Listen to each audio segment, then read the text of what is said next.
Hello दोस्तों, मैं हूं आपका दोस्त एडवोकेट शिवेंद्र प्रताप सिंह। आज हम आपको बताएंगे कि अगर आपसी सहमति से किसी भी महिला से आपका संबंध है तो क्या 376 कराने का अधिकार उसके पास है या नहीं है। या सीधी सी बात यह है कि आपका कहना यह है कि जो भी आज तक संबंध बने वो आपसी सहमति से बने, कोई जोर जबरदस्ती नहीं हुई, तो ऐसी स्थिति में मुझे क्या करना चाहिए।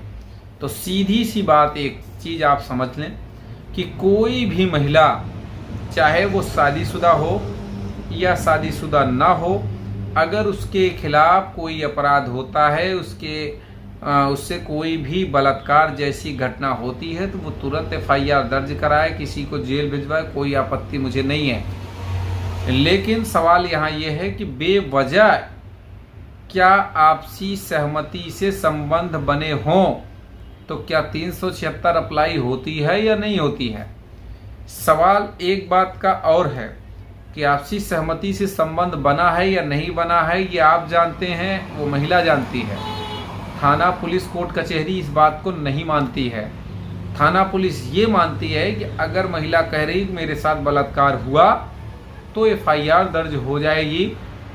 अब FIR जब हो जाएगी तो आप अगर अपना बचाव नहीं करेंगे तो आप जेल भी चले जाएंगे। एकदम फर्जी केस में लोग जेल चले जाते हैं। यहाँ तक कि कई ऐसे जजमेंट भी आ चुके हैं जिसमें माननीय सर्वोच्च न्यायालय, माननीय अलग अलग हाई कोर्ट्स ने ये भी कहा है कि 376 को हथियार की तरह इस्तेमाल किया जा रहा है।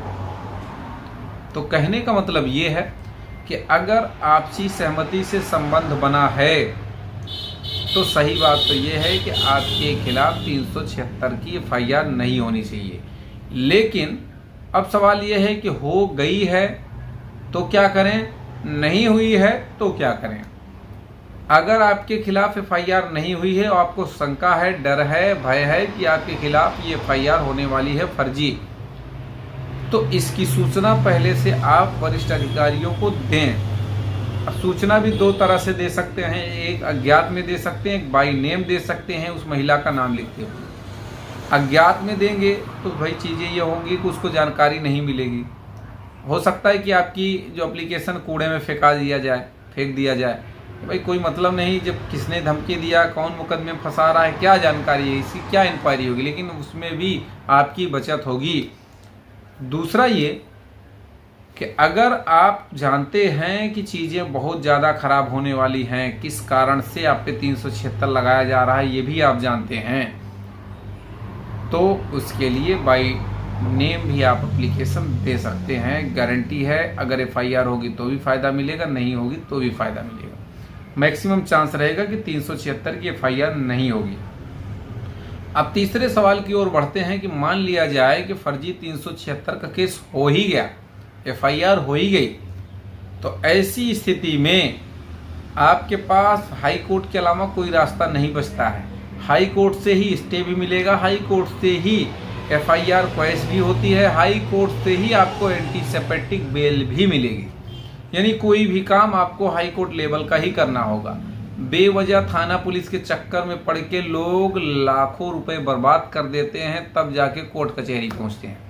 कभी कहीं तो लाख 2 लाख बर्बाद करने के बाद भी लोग जेल भी चले जाते हैं। अंत में दरोगा यही कह देता है कि भाई ऊपर से प्रेशर आ रहा था इसलिए मुझे जेल भेजना पड़ा, ऊपर से कार्रवाई करनी पड़ी।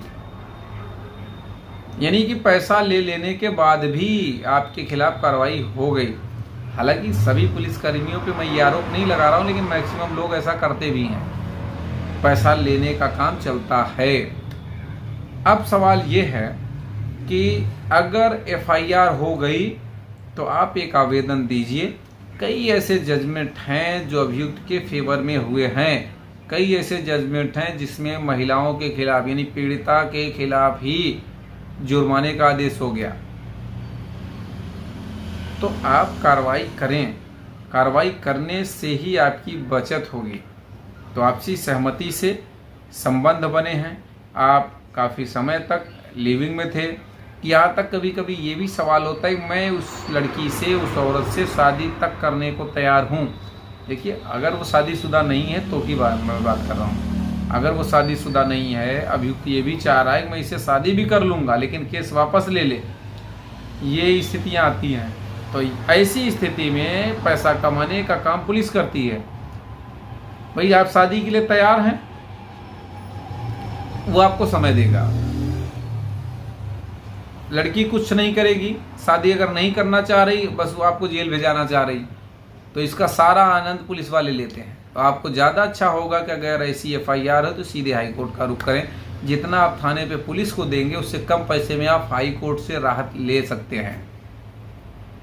तो और कोई सवाल शेष रह गया तो स्क्रीन पर चल रहे नंबर पर भी जानकारी ले सकते हैं।